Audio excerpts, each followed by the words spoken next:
I think sometimes people view the role of an advocate as being very active, and it might be, but not always. So really, after you've gotten a victim's consent to be able to stay there in the hospital, what exactly are you doing?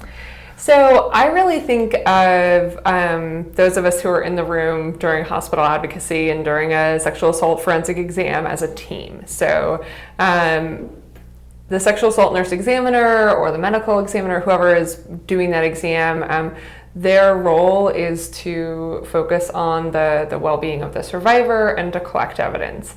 And oftentimes you can't do those two things at the same time. So advocates can really support in that first component, which is the taking care of the well-being of the survivor. And then we have absolutely nothing to do with the second component. So we have no participation in the collection of evidence or the handling of evidence at the hospital. So typically once I've gotten consent from somebody to support them during that exam, my response is really going to be dependent on the situation, on what the person's most comfortable with. So I'll let them know that if they'd like, I can sit at the head of the exam bed. I'm going to be talking to them just like I'm talking to you, so that the nurse or examiner can be collecting evidence. I might make small talk with that individual. Some individuals might want to talk about their families. Some individuals might want to talk about what happened to them, and many don't want to talk about anything at all. So we might sit silently. I might hand someone a tissue if I notice that they need one. I oftentimes will put my hand near the bedside without touching the bed or the survivor, and just let them know that if they're the type of person who wants to squeeze a hand during a difficult moment, that it's available and they can just grab that hand. And so I really try to make myself as available as possible to that individual while not intervening or interrupting the either narrative portion of the visit with the nurse or the evidence collection.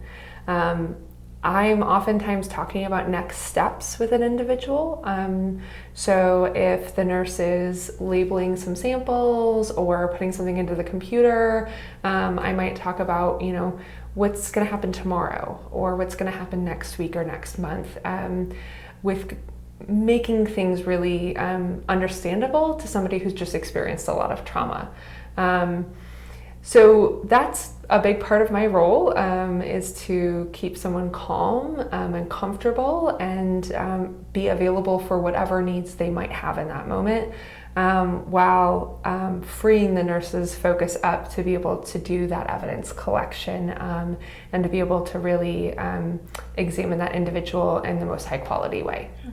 And so sometimes also law enforcement could end up being present too. So again, then what is your role then, why law enforcement might be trying to talk to the victim? Yeah, so one of the things that I like to do when I'm interacting with law enforcement is to really quickly introduce myself as soon as they come into the room, let them know that I'm the advocate, because again, the presence of an advocate can improve individuals' outcomes within the criminal justice system. So I let them know that I'm the advocate, I'm not the friend or the mom or the cousin, and so I'll introduce myself, and then I will ask them if they want my chair so that they can sit down, and then I am simply there to be a compassionate presence while law enforcement is asking questions. Also, part of my role is to help somebody before law enforcement comes into the room. So I will oftentimes let a survivor know, hey, when law enforcement comes in, they're going to ask some questions. If you are uncertain what those questions mean, it's okay to ask, because we know that it can be really intimidating, even as a victim, to be interviewing with somebody with a badge. So I'll let them know that it's okay for them to ask questions or get clarification if they need it. And I do all of that ahead of time, so that I'm not interrupting in the process once law enforcement is in the room. I'm really there to try and empower that survivor to be in control of all of the things that happen next.